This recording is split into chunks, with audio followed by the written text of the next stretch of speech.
Today's session is about trademark basics. This session is designed for students, lawyers, and business professionals to understand trademark basics and various brand protection strategies. As we all know, lawyers advise their clients to protect their brands by way of trademarks. Brand managers work internally to build a brand that helps the company in positioning their products and services uniquely as compared to their competitors. So effectively, companies work with external lawyers and law firms to obtain protection of their creative branding assets by way of trademarks. As a result, lawyers and law firms act as an interface between the brand owners and the government, or specifically the trademark office, to obtain trademark registrations covering unique brands. A company can own multiple brands covering their entire range of products and services.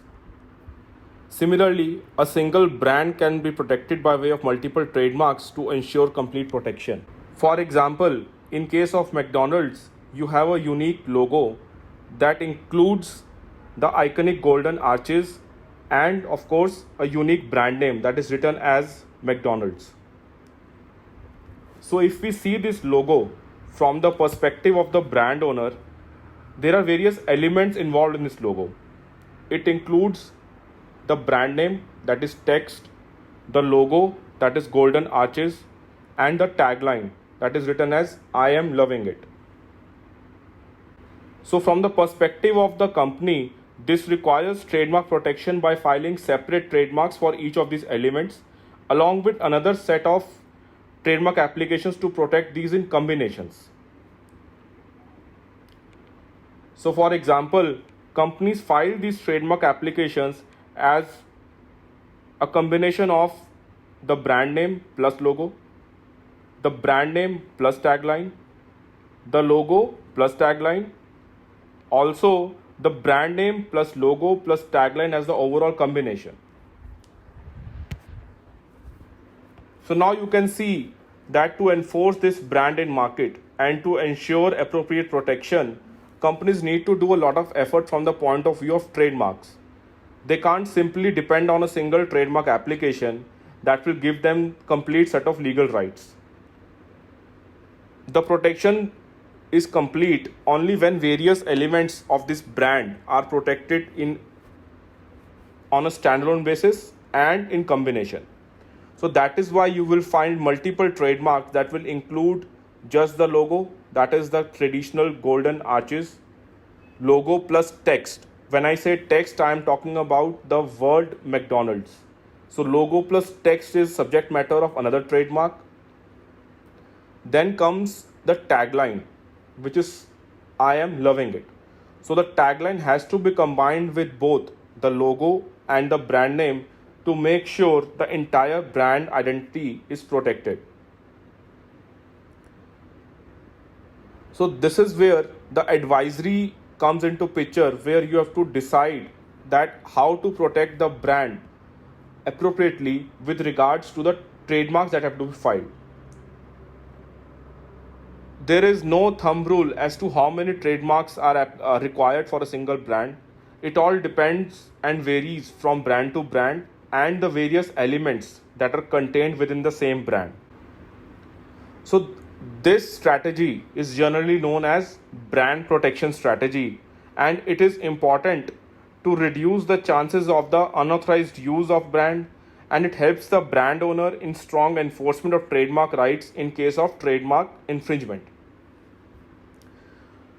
So when I talk about enforcement of rights, it means that wherever the brand is used to interact with the consumers, it has to be protected.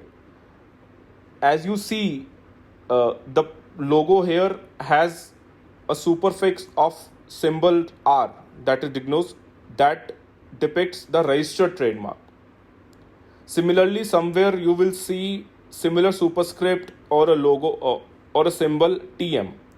So TM represents a trademark has been filed but registration is pending.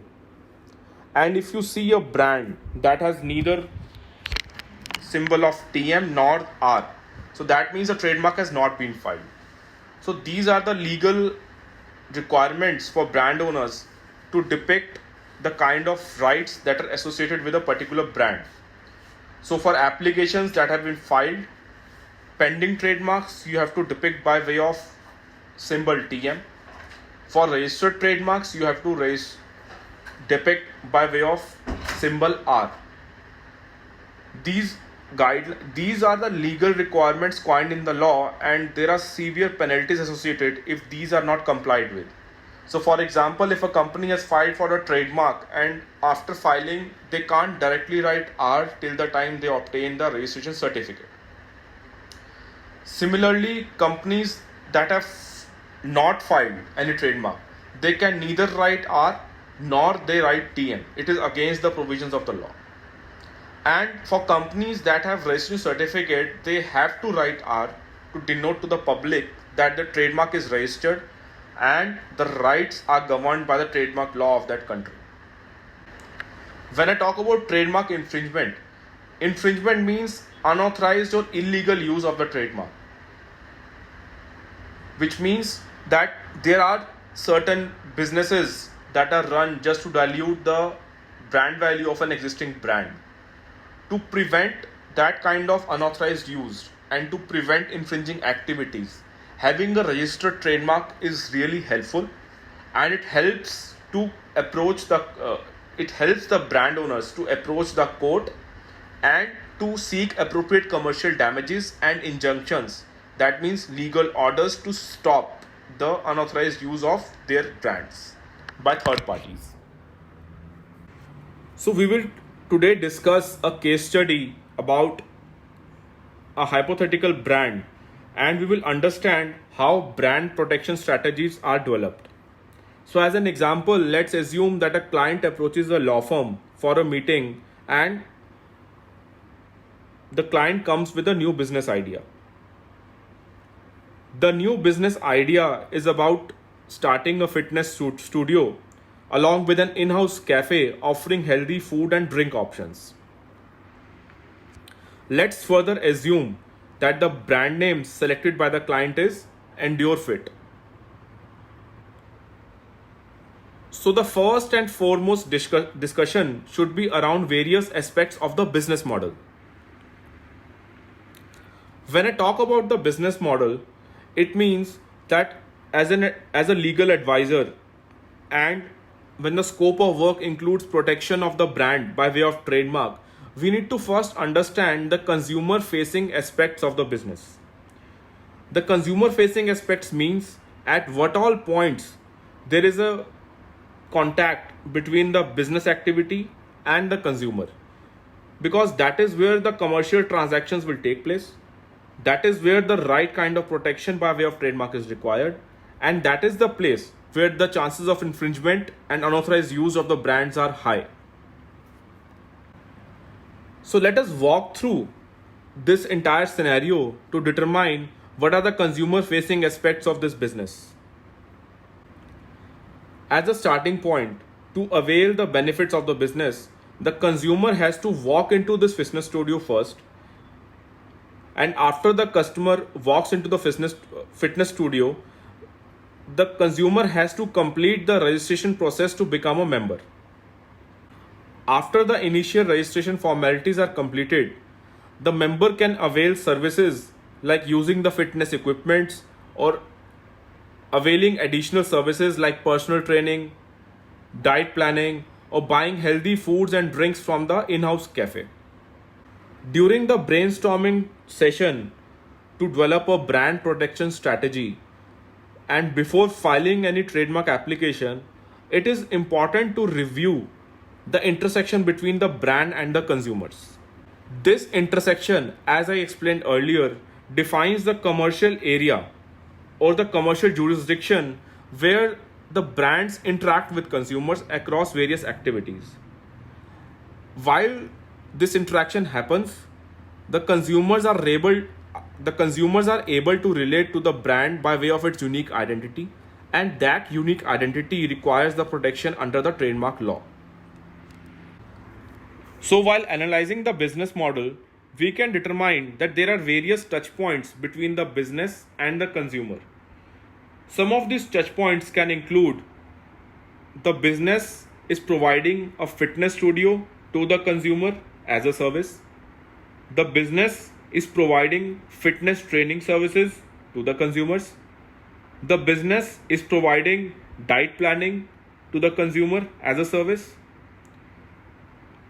The business is also providing food and beverage services through their in-house cafe.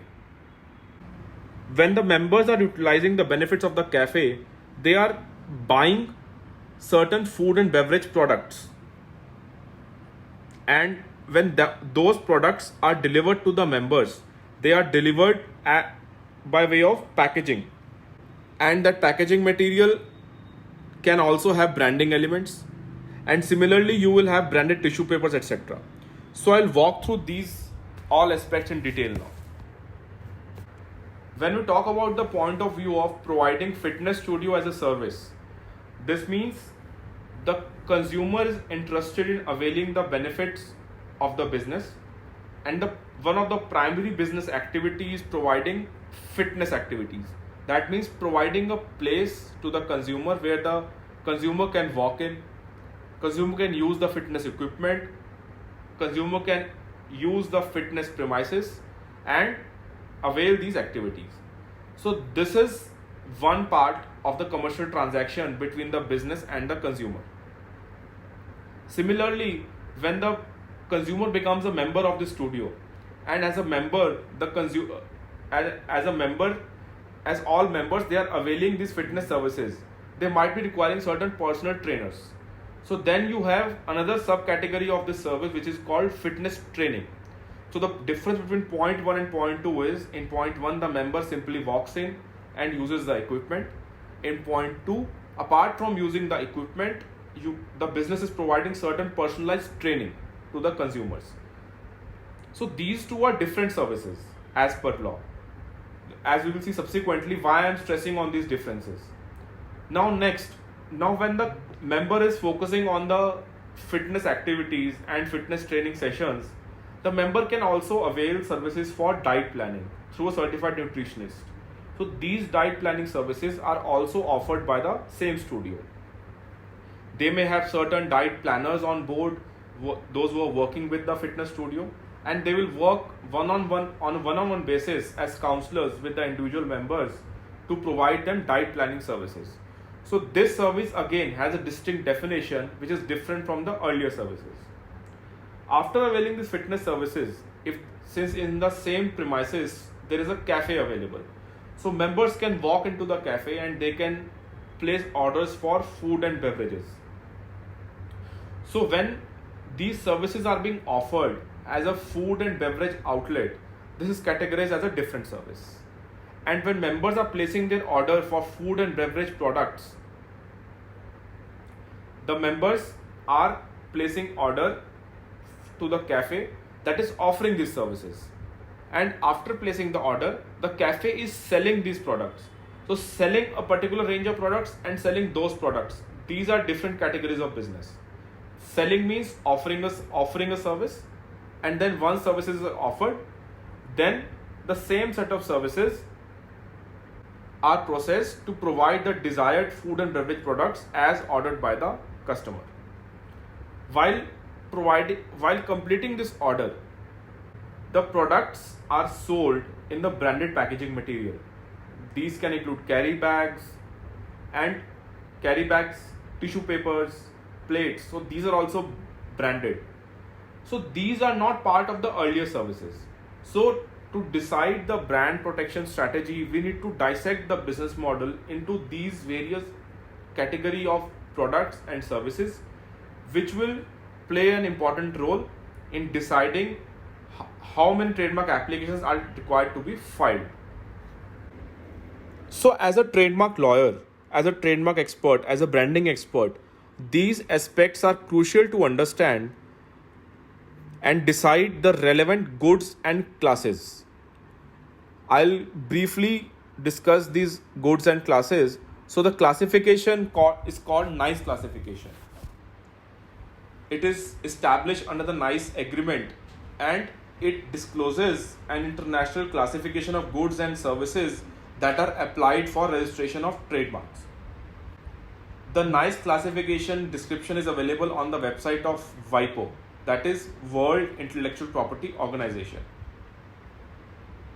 And after there are various editions of this classification, and after every few years they update this classification based on the evolution of new business activity. Because this classification is extremely important to understand that in what all categories a trademark can be filed. And without knowing the relevant class, there is no point filing a trademark. So the first and foremost step before filing a trademark, I am stressing again, is to decide the relevant class in which a trademark has to be filed. To decide the relevant class, before getting into the division of classes, the applicable legal provisions, we have to first understand the business model of the client. That means dividing the business activity into various goods and services. So internationally, all the countries follow this nice classification of goods and services to process and register trademarks as per their local laws. Therefore, before filing any trademark application, it is crucial to determine that what all classes are applicable. So there are total 45 classes of goods and services, and as written in the index, class 1 to class 34 are applicable for various goods. Class 35 to class 45 are applicable for various services. As a business owner, as a lawyer, as an entrepreneur, as a startup, it is really important to draw a line between products and services and what all combinations are offered by any particular business. When I talk about goods, goods mean any physical product. So if you buy anything, the physical product that you get, that will fall somewhere in the category of goods, which will be defined in classes 1 to 34. You can click on each class on the left side to see the class definition, their headings, their remarks. And if you are availing any services, you are talking to a consultant, accountant, lawyer, this is consultation. You are talking to a medical doctor, they are providing consultation. You go to a doctor, the doctor provides a consultation and prescribes a medicine. You buy the medicine from the chemist. So consider the level of goods and services involved. Going to a doctor, that means providing medical consultation. Getting the prescription, again providing medical consultation. Using the prescription to buy a medicine, you go to a chemist. Chemist is offering an outlet, that is a service to sell medicinal products and drugs. You go to the chemist, you show what you need, the chemist gives you the medicines. Those medicines are the products. Those will fall under different class. So for any particular brand, for any small clinic, for any hospital dealing with these consultation and a chemist shop, the brand has to be protected by the trademark in all the applicable classes.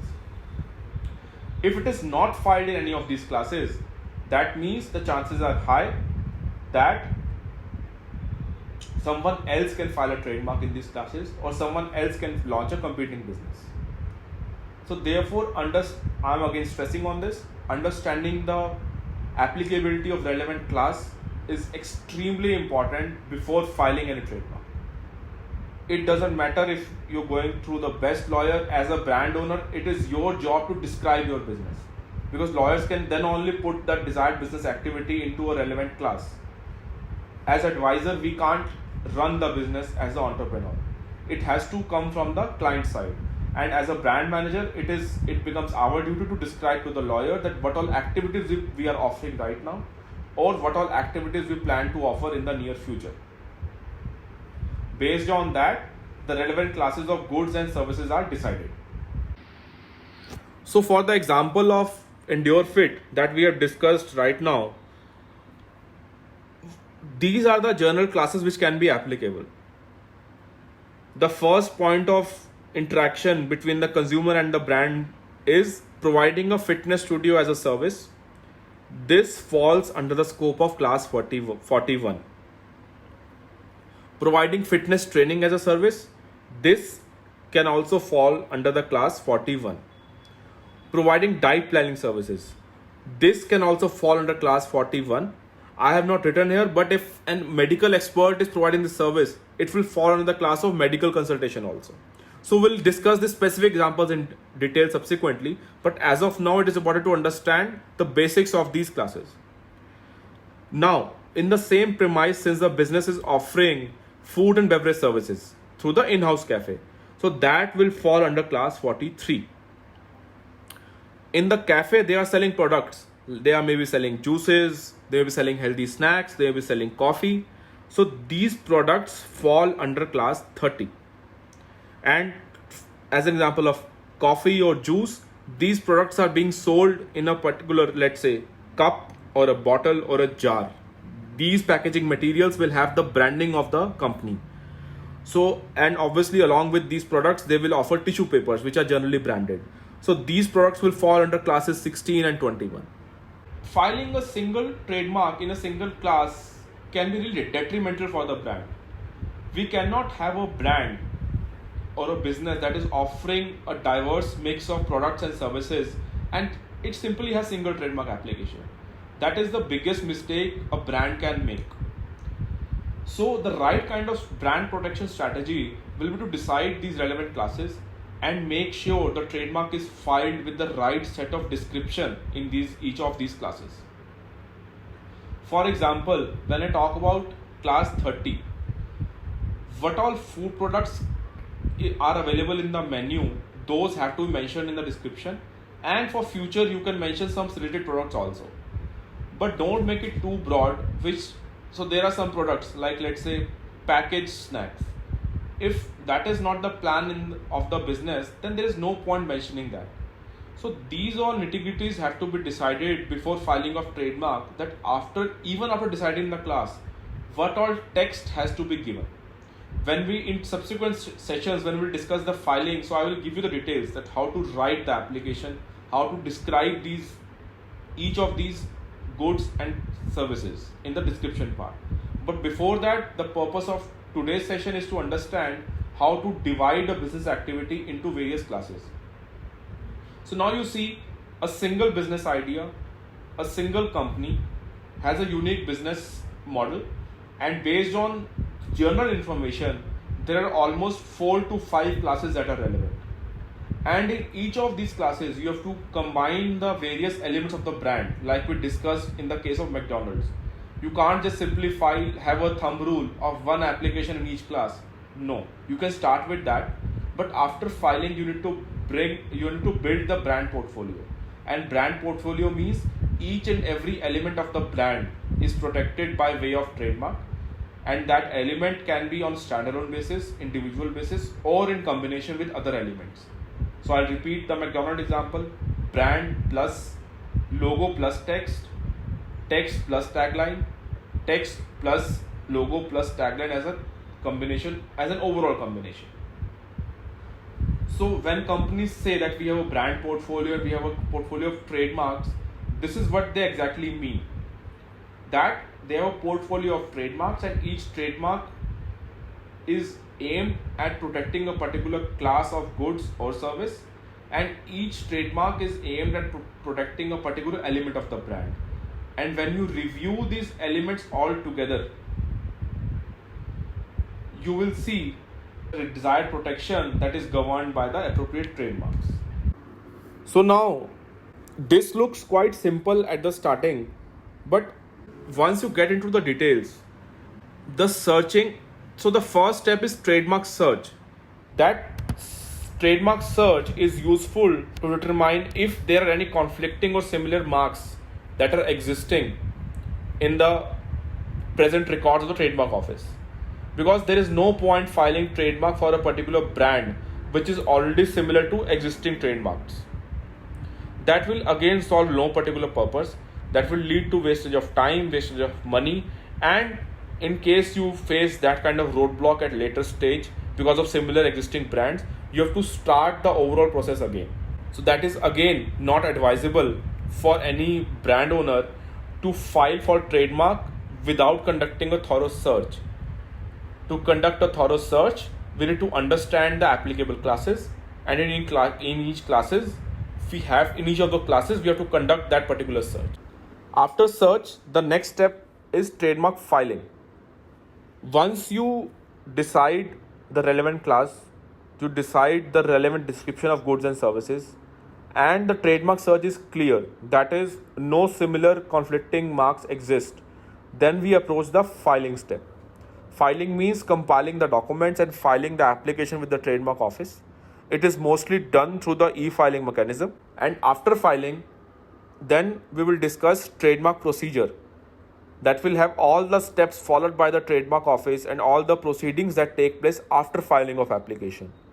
What are the objections, why hearings are notified, how to handle those hearings, and simultaneously we'll also discuss that how to take care of international filings. As we have discussed repeatedly, all these IP's laws, they are territorial in nature. That means laws of India provide the protection only in within the jurisdiction of India. Outside India, we need to have a proper trademark strategy in place to ensure the brand protection mechanism enforceable in those countries as well. Only when we have that, we can have a global trademark portfolio. So these steps, each of these step again can look really simple to start with, but each of these steps involve lot of extensive efforts that are required to complete the process. And if any process is not done with is or it is done without following the required steps, the resultant trademark will not be valuable. The value of brand protection will not exist at the desired level. And we need these best practices both as brand owners and as legal advisors to the brand owners, so that such value can be added to the brand assets of a trademark. And once you protect or add value to the brand asset by way of trademark, you contribute to the overall value of the company, like we have discussed earlier.